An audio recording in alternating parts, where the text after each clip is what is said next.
Hello students, how are you? Welcome back on Maina Yadav Commerce Adda channel. And today we will discuss about the topic of deficit demand. On our last video we have discussed about the topic of excess demand and excess demand की वजह से क्या create होता है और excess demand के क्या reason है कि क्यों क्रिएट होती है, क्या इम्पैक्ट है उसकी excess demand की. ठीक है, इम्पैक्ट आउटपुट के ऊपर, एम्प्लॉयमेंट के ऊपर और जनरल प्राइस लेवल के ऊपर क्या इम्पैक्ट पड़ता है उसका. आउटपुट के ऊपर नथिंग इफेक्ट होता है, ठीक है. एम्प्लॉयमेंट के ऊपर भी नथिंग इफेक्ट होगा. क्यों? क्योंकि इक्विलिब्रियम लेवल पहले से ही है, मतलब सभी बंदे एम्प्लॉयमेंट में हैं, मतलब कोई भी पर्सन बेरोजगार नहीं है, हर किसी बंदे को काम मिला हुआ है. ठीक है. जनरल प्राइस लेवल के ऊपर इफेक्ट पड़ेगा. जनरल प्राइस लेवल क्या हो जाएंगी? हाई हो जाएंगी. क्यों? इन्फ्लेशनरी गैप की वजह से. ठीक है, क्योंकि ना तो आउटपुट बढ़ा सकते हैं ना एम्प्लॉयमेंट इंक्रीज कर सकते हैं. ठीक है, सभी के सभी बंदों को काम मिला हुआ है, लेकिन क्या हो जाएगा, आपका जनरल प्राइस क्या हो जाएगी? इंक्रीज हो जाएगी गुड्स एंड सर्विसेज की. ठीक है, ये उसके इम्पैक्ट हैं. अब आज हम डिस्कस करते हैं डेफिशिट डिमांड के बारे में कि डेफिशिट डिमांड होती क्या है. बिल्कुल अपोजिट है किसके? Excess demand. ठीक है, चलिए देखते हैं. It refers to the situations where actual aggregate demand falls short. ठीक है, जहां पर एक्चुअल एग्रीगेट डिमांड होती है वो डाउन हो जाती है.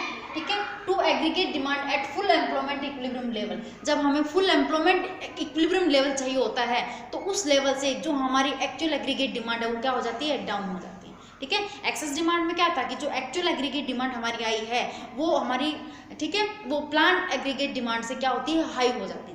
ठीक है, लेकिन डेफिशिट डिमांड के अंदर जो एक्चुअल एग्रीगेट डिमांड जो हमारी आई है वो हमारी प्लान से या फिर इक्विलिब्रियम लेवल से क्या है? शॉर्टफॉल है, मतलब डाउन है. ठीक है, या तो आप ये कह सकते हो कि वो हमारे प्लान एग्रीगेट डिमांड से या फिर हमारे इक्विलिब्रियम लेवल से क्या है?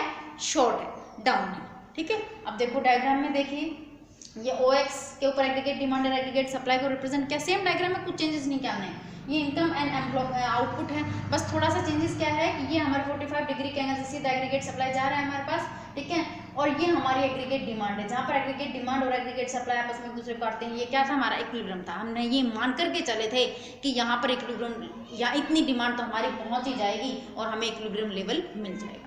ठीक है, लेकिन क्या हुआ, लेकिन ये हमारी प्लान एग्रीगेट डिमांड थी, लेकिन जब एक्चुअल में एग्रीगेट जो डिमांड हमारी आई है वो इसके नीचे से आई है, उसकी शॉर्टफॉल हुई, मतलब कम आई है डिमांड, और डिमांड आई है हमारी यहाँ पर. ठीक है, एग्रीगेट डिमांड और एग्रीगेट सप्लाई दोनों यहाँ कटे तो डिमांड आई है हमारी यहाँ पर. ठीक है, हमने सोचा था यहाँ तक जाएगी लेकिन डिमांड हुई है यहाँ तक. ठीक है, अब जो क्या है इक्विलिब्रियम मिलेगा यहाँ पर. ये जो वाला एरिया है ये किसका है? ये डिफ्लेशनरी गैप का. क्या कहेंगे इसको हम? Deflationary gap. समझ में आ रही बात? आप शायद समझ में आने लग गया. एक्सेस डिमांड की वीडियो आपने अच्छे से देख ली है, एक्सेस डिमांड को अच्छे से समझ लिया है, तो उसके बाद में डेफिशिट डिमांड को समझने में कोई दिक्कत नहीं होगी. ठीक है, ये जो एरिया है हमारा उसको हम क्या कहेंगे? Deflationary gap. क्या कहेंगे? Deflationary gap. क्यों? क्योंकि हमने ये मान करके चले थे कि एक्चुअल डिमांड हमारी इस वाले पॉइंट के ऊपर आएगी, यहाँ मिलेगा इक्विलिब्रियम पॉइंट हमें, लेकिन डिमांड तो वहाँ तक पहुँची नहीं, डिमांड तो हमारी यहीं रह गई. ठीक है, डिमांड हमारी कम हुई है. समझ में आ गया?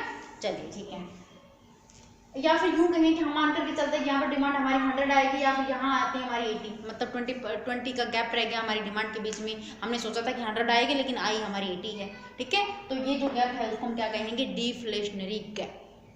क्लियर है? चलिए अब देखिए, deficit demand gives rise to deflationary gap. जो डेफिशिट डिमांड जब आती है, डिमांड में जब कमी आती है, ठीक है, कम आता है एक्चुअल इक्विलिब्रियम लेवल से, अगर डिमांड हमारी कम आती है तो उसकी वजह से डेफिशिट डिमांड, और डेफिशिट डिमांड क्या इंक्रीज करती है? डिफ्लेशनरी गैप को इंक्रीज करती है. डिफ्लेशनरी गैप को इंक्रीज करती है. ठीक है, चलिए देख लेते हैं डिफ्लेशनरी गैप होता क्या है. डिफ्लेशनरी गैप मतलब वहाँ पर हमने इन्फ्लेशनरी गैप पढ़ा था एक्सेस डिमांड के अंदर, या डेफिशिट डिमांड के अंदर हम क्या पढ़ रहे हैं? Deflationary gap. वहाँ एक्सेस डिमांड के अंदर inflationary gap means general price level बहुत ज़्यादा इंक्रीज हो जाते हैं. ठीक है, और यहाँ पर जनरल प्राइस लेवल क्या हो जाती हैं? डिक्रीज हो जाती हैं. उसी को हम क्या कहते हैं? डिफ्लेशनरी. अरे जब डिमांड ही नहीं है, डिमांड ही बहुत कम है, तो प्राइस भी क्या हो जाएंगे? डाउन हो जाएंगे, क्योंकि आउटपुट है वो बहुत पहले से ही पड़ा है, प्रोडक्शन और बढ़ाने की ज़रूरत नहीं है, डिमांड ही नहीं कर रहे, सप्लाई अवेलेबल है लेकिन डिमांड नहीं है मार्केट में गुड्स एंड सर्विसेज की. जब डिमांड ही नहीं होगी, जैसे जब डिमांड ही नहीं होगी, ठीक है, तो फिर प्राइसेस हाई कैसे होंगी? प्राइसेस ऑटोमेटिकली डाउन होंगी. हर कोई चाहता है कि मेरे पास जो सामान है उसको मैं निकाल दूँ, सेल कर दूँ, बेच दूँ, भले ही कम कीमत के ऊपर क्यों ना. समझ में आ रही बात? कम कीमत के ऊपर ही क्यों ना सामान को सेल कर दिया जाए. दैट्स वाई डिफ्लेशनरी गैप की वजह से क्या क्रिएट होता है? That means general price level goods and services की डिक्रीज होती हैं, डाउन होती हैं, ठीक है। अब आगे देखिए डिफ्लेशनरी गैप होता क्या है। इट रेफर्स टू द, ये तो मैंने जैसे नॉर्मली एग्जाम आपको मीनिंग बताया था, it refers to the gap by which the actual aggregate demand fall short, ठीक है। ये वो सिचुएशंस होती हैं जिसके अंदर क्या होता है, जो एक्चुअल में एग्रीगेट डिमांड होती है वो शॉर्टफॉल होती है ऑफ एग्रीगेट डिमांड। कौन सी डिमांड से?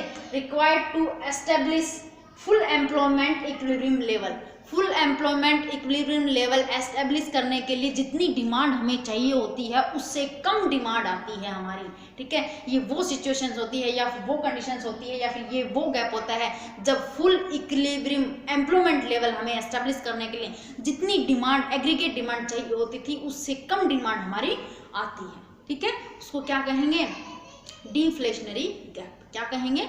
डिफ्लेशनरी गैप, ठीक है। तो आज आपको समझ में आया होगा, जैसे अभी अगर हम बात कहें तो डिफ्लेशनरी गैप समझ में आया होगा आपको कि डेफिशिएट डिमांड होती क्या है, क्या मीनिंग है, स्टेटमेंट है, क्या उसका डायग्राम है, और डेफिशिएट डिमांड की वजह से क्या राइज होती है, क्या क्रिएट होती है डिफ्लेशनरी गैप, और डिफ्लेशनरी गैप किसे कहते हैं, ठीक है।